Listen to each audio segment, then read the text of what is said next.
you know? Yeah, and that's what this podcast is. It's the one you feed. Are you feeding that good wolf? Are you feeding those positive, optimistic thoughts in your head? Are you feeding the bad wolf, the negative thoughts in your head? And that's kind of where it all comes from. Hey guys, it's Miranda. Thank you so much for tuning into the Feed the Wolf podcast. Today's episode stems from a conversation Ben and I had on being wired for growth and the effects it can have on relationships and living within that comfort bubble. This is only a preview for all the good things to come as we unpack all things mindset. Hope you enjoy. Want to congratulate him on not jumping into a relationship, because that is a great way to stunt your growth. If you're if you're not wired to grow. Yeah, I guess. And as we talked about with him, if you've never been told you're great at something, you've never been told where your strengths are, then you need as much opportunity to grow as possible, because you've never been told how to grow. Now, if you're wired to grow or you're desperately in search of fulfilling potential, I don't think relationships have to hinder it. I still think they can, because I think comfort is often the enemy. And I think relationships can often bring that comfort, which is really romantic. Like, if you and me are together and we're just so happy together, then why grow? Like, we're awesome together. We love each other in this moment. It's short-sighted, because if we don't grow, we're going to resent each other in the future. But, like, I get why, like, right when we get together, we're like, okay, cool. Don't need to keep improving because we found each other and now we're good. Yeah, I guess. Comfy, comfy, comfy. And growth is pain. Growth is pain. I'm saying, like, processing stress and processing that emotional trauma, that stuff. I think that people get stunted because you have to dig in there. And think about when you're busy. Like, if you're busy working or busy moving, like when you're moving across the country, oh my God, you weren't really developing yourself in that week, those 2 weeks, all that time you were spending feeling like you had no time. You're not growing then. Like, you're not able to develop yourself there. You're just like, fuck, I'm flying by the seat of my pants. I hope I land where I need to land. You have another priority. But also, tough situations are usually when you grow the most. If you use them, like, usefully. When the car broke down on the way here, I think there was some growth for me in that, and not freaking the hell out and blaming Robert for everything because it was his car. I think that was a demonstration of your growth. Yeah. I do think you have to get credit, because in the moment you probably made a conscious or unconscious choice of, like, I can either freak out on him, or I can recognize that's not useful, and I can recognize that we have to overcome this regardless. No, I literally spoke to myself in my car, like, out loud. That's okay. I do think that's a good example, but I think it's because you have the mindset of growth. Right. You prioritize it. That's true. And I don't know that that's always the case. Yeah, there's not a lot of people I don't like think you understand how special you or Robert are. I don't think you fully appreciate it. I think you appreciate it. I think you do recognize you wouldn't be together if you didn't appreciate it. But, like, I don't think you understand just how unique you are. Well, that's like the saying, I guess it's somewhat of a cliche saying, but we say it all the time in our relationship. Like, I wish you could just see how amazing you are, like, in the eyes of someone else, or, like, in my eyes, you're awesome. Like, how do you not see that within yourself? Absolutely. But you usually don't. Absolutely. And I mean, that's a little bit what we're going to talk about today. But now remove yourself from that relationship and just go God view on every other relationship you know. Nobody's saying that in those relationships. Yeah, that's true. At least not frequently, not enough. You both are wired very differently than most people. And I think that that's why when I say something like, I don't think people grow in relationships often, I think that's why both of you kind of had the same reaction, like, well, I don't know about that, because I think you're looking at yourselves. But I think you two would always grow. No matter who you were with, I think for yourself, you would demand that you got better. You would demand that you're not sitting where you were at the start. Right. Because I was told in AA, I'm sure this will come up a lot whenever we're sitting down together, you're either going forward or going backwards. There's no neutral in life. Nothing in between. There's no neutral. You can't sit still. Sitting still is going backwards. And so if we jump in a relationship and you don't keep pushing forward in your own life, you're going back. You're losing ground. Yeah. And I think that's how you feel. That's how you're wired. That's how I feel. And I know that's how Robert feels. Like, I think that's special. People don't see it that way. And maybe it's because of the negative self-talk we're going to talk about today. Yeah. But I think there's also not a negative side, but somewhat of a downside of that, because you're constantly trying to get to the next thing and, like, I'm not good enough. I have to be better. I have to be better. I have to be better. And it's never then just like, well, I can appreciate where I'm at now and who I am now. Preaching to the choir. I've not been satisfied, and this isn't some like because I'm such a go-getter. It is a disease at some point. It is a bad thing. Yeah. But where's that balance? Exactly. Where is the celebration of today, but knowing I don't want to be here tomorrow? It's actually something I was reading about as well, is like you have to balance where you're at right now, but also have a vision pulling you forward. And that's kind of where the balance comes in, is finding enjoyment in what you're doing now, but also having something that's pulling you forward. Because even if you're happy right now, that doesn't necessarily create that balance, because like you said, you're somewhat going backwards then if you're being stagnant. So you have to have something pulling you forward, but you also need to be doing things now that are going to give you fulfillment and enjoyment right now. So what you're saying is that the journey is the reward. Oh boy. I mean, that makes it sound cliche, but essentially, cliches are cliches yes. because they're true. Yes. I mean, it is. Well, no, and okay, let's take it away from the cliche. What you're saying is, and I think you're spot on. And I think this is what I've missed. To this day, I've missed this. I don't understand it. I don't know how to apply it. I'm bad at it. It is being joyful, or being proud, I should say, of the steps you know you're going to make. Basically being able to celebrate who you are, because who you are is going to continue to progress. Right. And you're not resentful or angry because you're not yet there. So you're not looking at the top of the mountain as, if I'm not there, I'm unhappy. What you're saying is, I know I'm going that direction, but I am confident enough in self that I know I will take my steps forward, and that in itself is what I'm happy about.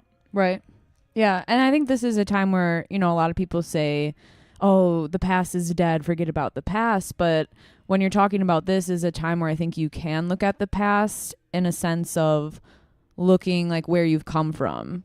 And that can kind of give you a sense of happiness in the moment of like, okay, yeah, I'm not necessarily like where I want to be yet. I'm not up the mountain or at the top of the mountain. But if I look down, I've certainly climbed pretty high, and I can be proud of that.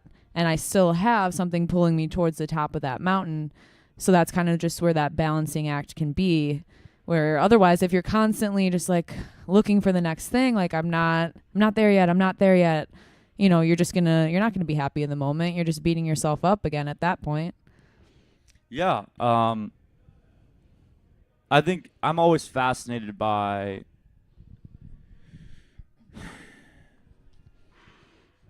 what agreements or what rules have we put in place because society or whoever has told us don't rest on your laurels, and so we interpret that the wrong way, meaning don't rest on your past achievements. Right. And all that's supposed to mean is like you got to keep moving forward, but it doesn't mean you can't actually celebrate how far you've come. But we almost interpret it that way. Like if I look back and go, man, I've come a long way. Well, then I'm gonna jump to like, oh, I'm not keeping going. I'm sitting in my past now. Yeah. But as you just said, that's wrong. We need to be able to celebrate progress. But I think knowing too that it is a journey, like there is no destination. Like, okay, Right. Here's your cliche, the journey is the destination, but it's like that is true, because there's never going to be a point that you reach where you're like, oh, okay, I'm good now. Like, No, I think that's really important, and that is what I struggle with. And what's even more, the insanity of it, is that if you ask me where I think I'm going, I don't know. I just know I'm not happy here. and that's okay though. Like I think, even when I was interviewing a lot, the question was always, where do you see yourself in 5 years? Right. And a lot of the time I couldn't answer the question, and that was viewed as like a negative thing, or like, oh, well, we're not going to hire this girl. She doesn't even know where she's going to be. And it's like, no, I have ideas. I have goals. I have, somewhat of a vision of what I think it could look like, but I don't know exactly what that is. And does that make me a bad person or make me stagnant? Like, I don't think so. No, it obviously doesn't make you stagnant. And 5 years is bullshit. And like, who do you, like, how, go ahead and define it for me right now, and I'll wait for 5 years and tell you how wrong you were. Right. Like, Exactly. what good did it do you? I think that I think, one, we're going to use this as a preview for what's to come over this amazing podcast, because this is great and it's going to be short. There's so many things. I think that a lot of when it comes to mentality, you have a lot of conflicting voices in your head. Oh yeah. Okay. Honestly, if you can't admit that you have voices in your head, then this podcast's not for you, because we're going to be talking real stuff here. But for me, I have the optimistic voice. It's like, nah, man, let's go get it. And then I have the pessimistic, and to simplify, there's so many more, but the pessimistic is like, no, you can't do that. Like, don't be happy. You're unhappy. Here are your reasons to not be satisfied right now. And not in the cool, be a productive person, never settle kind of way, but in the like, all the reasons your life sucks, all the reasons that you're not good enough, all the reasons, kind of the negative self-talk we're going to talk about today. Right. But I think a lot of this is that all of our agreements, or all of the rules we've put into place over our lifetime, each of those has its own voice. And we don't always have the emotional intelligence or education, maybe processing skills, maybe, to interpret where each of those voices has its place. Right. Because each has its place. If I say never settle, that has a place. But if it conflicts with finding joy in your current day, it doesn't. That's not where it belongs. Right. I can never want to settle, but that should not negate being joyful about the life I'm leading. Never want to settle, but that should not negate being joyful about the life I'm leading. You know? Yeah, and that's what this podcast is. It's the one you feed. Are you feeding that good wolf? Are you feeding those positive, optimistic thoughts in your head? Are you feeding the bad wolf, the negative thoughts in your head? And that's kind of where it all comes from. And so today is what we kind of want to dive into, is that negative self-talk, or sometimes that bad wolf that we can be feeding within. And for me, or what I kind of found, at least as the definition of negative self-talk, is going to be any inner dialogue you have with yourself that could be limiting your ability to reach your potential. And I think obviously that is a very big limiter, not only in the lives we see here, but our own lives as well. I completely agree with you. And so here's what we're going to do. We're going to take a break, and then we're going to record the actual episode. If you listen to this, I appreciate it. But this was off the cuff and us just sitting down for a sound check. And so this is what you have to look forward to. And I can't wait to see what Miranda brings to the table. We'll be posting weekly. And in the future, this will grow into her platform, in which she'll be either bringing you this value on her own, or sitting down with the likes of me and many, many other guests in the future. And so I look forward to what she's going to do and what we're going to be able to do as a team. And I hope that y'all tune in. This will be quite the adventure. And as you can see, we have I'm so excited. Many, many things bouncing around in our head. And so our job is going to be to kind of curate those topics and bring them in clear, concise fashion, because anybody that's tuned in anything I've put out in the past, sometimes being succinct and on point is not my strength. we tend to meander, and not that it's not great personal conversations, but it doesn't make for great listening. And so what Miranda is going to bring to you is going to be concise, clear communication on topics that bring immense value and do require vulnerability. And so there probably is a prereq to listening, and that has to be a willingness to tap into discomfort. Because as we just said, there's no growth without discomfort. And the point of this, or the purpose of this, is to offer you opportunities to grow using her own life, her own experiences, and the lives of those that she talks to as examples, and then always leaving us with action steps or at least thinking points that we can take home with us and put into practice. And so, Miranda, I look forward to how this is going to go. We're already off to a great start, because that's going to be 15 minutes right there. There we go. Which is perfect. Okay. I'm super excited. I have so many good nuggets. It's going to be great. It's going to be fantastic. Okay. Well, tune in to this next episode that we are about to record on negative self-talk. Thanks for listening, and we'll see you when we see you. See you soon.